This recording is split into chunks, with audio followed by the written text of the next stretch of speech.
namin sa aking siyak, habang naisigaw ang mga kabilin sa kabila ng kaguluhan sa syudad.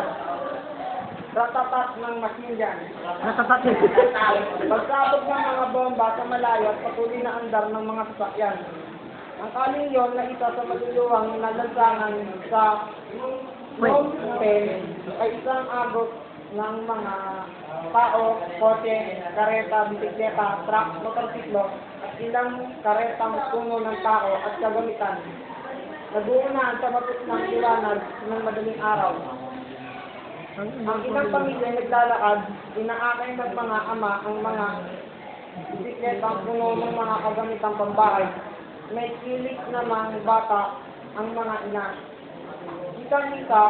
Kitang-kitang balita ang lahat, malungkot ang mga mukha, ngunit kakapwang tahimik.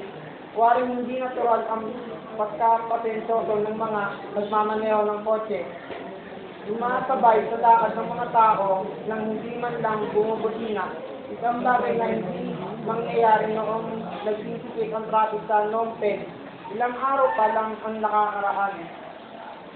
Meron pang ilang grupo ng sundalo na bumagbang sa Republika na naglalakad ng 3-3 o 4-4, nakasakbal sa balikat ang mga rifle. Walang takot na nagbibiro ang paso, nagtutuwang tapos na ang gera. May 100 yarda na ang nalalakad namin. Mga taong parang lumulutang sa ilog nang makarinig ako ng isang pagsabog.